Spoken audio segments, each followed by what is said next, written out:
Katie. Yeah, Ezra. Do you want to know a super easy 5-minute recipe that you can do? I do. Me too. Oh, wait, look. Here it is. Easy vegan pesto, food, love, laughter. Let's do this. Let's do this. Hello, friends. Hi, everyone. Happy Tuesday. Happy It's Tuesday. cooking show time.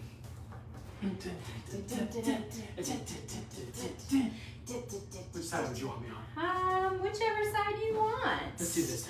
Hello. Happy Tuesday. Hey, everybody. So we have an herb garden. We have an herb garden. And we have a garden of herbs. we We have- try and center it so it doesn't look Okay. like it's... We have an herb garden that I am very proud of. We have several planters on the porch, and we it all began I think actually here in Omaha. Before it was Omaha, when it was just Omaha, we were here for Nebraska Shakespeare. Long before I've had this hat. Thank you, Ed Becker, for this incredible chef's hat. Courtesy of her father. Hey, Yes. Ed. Thanks, man. Hello, Ed. Hey, Ed. So when we came here many moons ago, we got some herbs and grew them in our very sunny window. And we had basil and maybe mint. I really like basil. Yeah, I think we basically started off with basil and failed. Yes. Well, a couple times. Yeah, but more recently we have not failed, and so we have basil. No, we've been getting real good at it. We've But it took spearmint. us experimenting with spearmint. Yes. Experimenting. We have cilantro. We have oregano, which grows like crazy. I don't know if any of you all have oregano plants, but wow. It was like a plant. But I think Ezra's most pride and joy, greatest pride and joy is... The habanero plant we have outside. Which is named... Hobby. And what have we discovered about Hobby this week?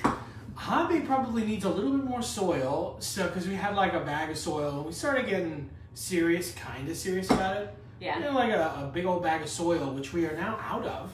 Yeah. And used one of the planters that we had outside to also put in our cherry tomato plant, which we got from the farmer's market 2 weeks ago. And we found tomato cages under the back porch of the place where we're renting. Mm-hmm. And so the tomato cage makes all the difference. You may know this because you are already a gardener and you plant things that grow successfully. But We do not. We're learning. We are learning all the way through. Yes, so we have a cherry tomato plant, a habanero plant that we're very proud of, and then so many herbs. Yeah. So when we were thinking about what to do tonight, we thought, well, let's dig into the basil plant, shall we? And so we're making easy vegan pesto.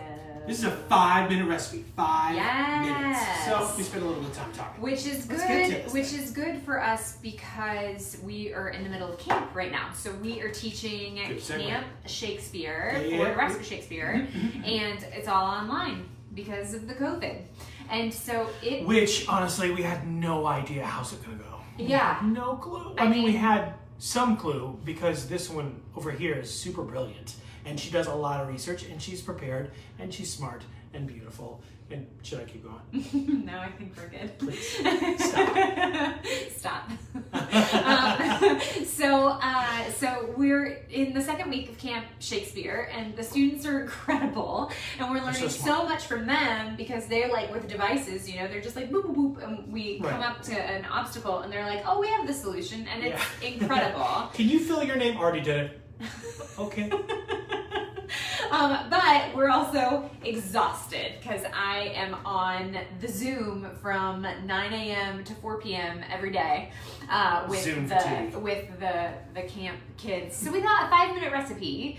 If you have something in your life that is exhausting you at the moment, but in a good way, you might want a 5-minute recipe too. Right. So while this is boiling your gluten-free pasta, your brown rice pasta, or whatever your pasta of choice, Yes. in the interim, you can make this recipe. And it starts with Basil. basil from our garden. So we're making actually a half version of this, but the this is like everything I could get from our basil plant. This is amazing. I also added a little bit of oregano and little mint, just for variety, but not a lot because oregano is potent. Very strong. So we start with the herbs. You can put them in the little food processor. So this would normally call for 2 cups. but we're just doing a cup Right. because we don't have that much basil and we also don't need that much pesto. I tell you what, why don't we just give like the recipe and then you all can assume that we've halved it. So if you don't see us doing it, but we're still going to give you the recipe. Yeah. So you start off with 2 cups of basil. Right, and then 3 tablespoons of pine nuts or walnuts. We have walnuts in our house, so walnuts it is. And these all have to really only be measured because they're going to get blended. Yes, blended. Blended. So 3 cloves of garlic, large garlic. And then 2 tablespoons of lemon juice. I knew we were gonna. We need to get into this lemon.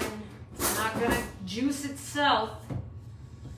While Ezra's doing the lemon in preparation of juicing, I am going to do the nutritional yeast. Nutritional yeast can be difficult to find depending on your grocery store. It's going to be in the health food section if you have a health food section. If you go to Natural Grocers, they'll certainly have it there. What's nice about the Natural Grocers Juicing. Thank you. And what's nice about the Natural Grocers is that they will have it in the like big containers, and it's a little bit less expensive than like the name brand in this plastic container. But we're gonna put some of the nooch into nooch is what it's called for short. So if anybody ever calls, thank you.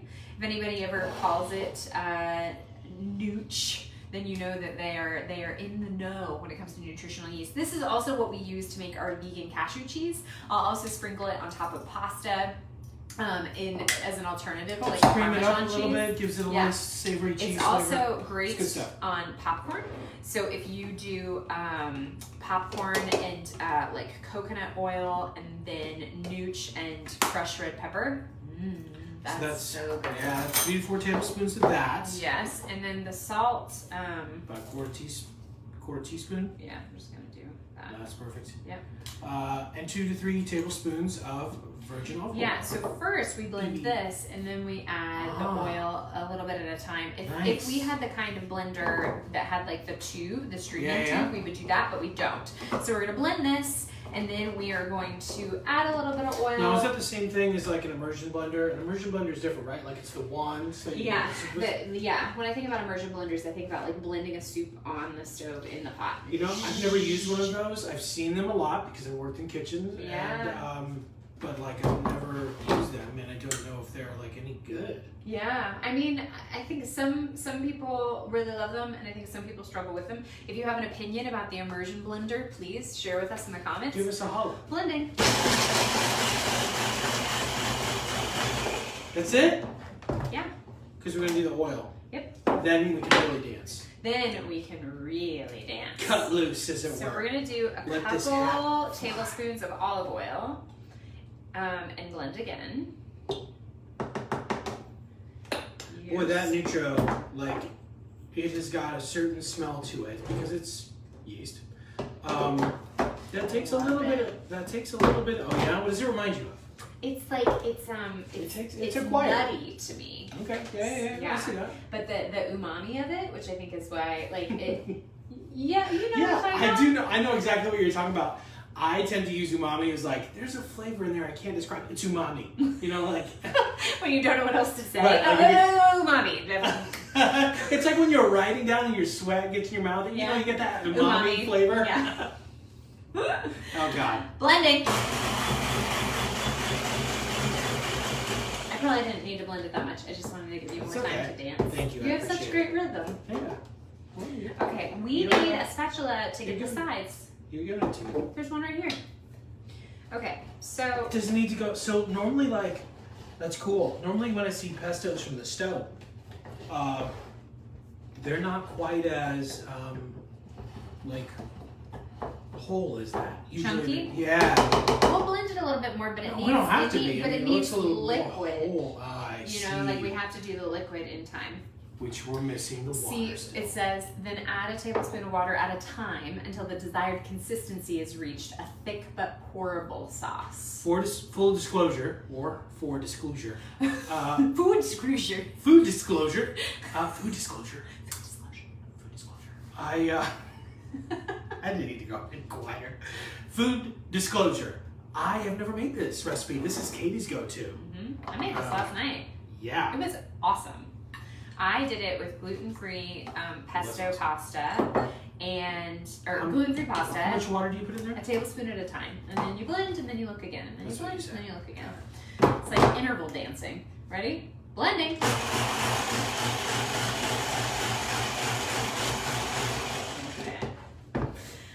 Okay, you can see it's getting a little saucier. See? Saucy. Saucy.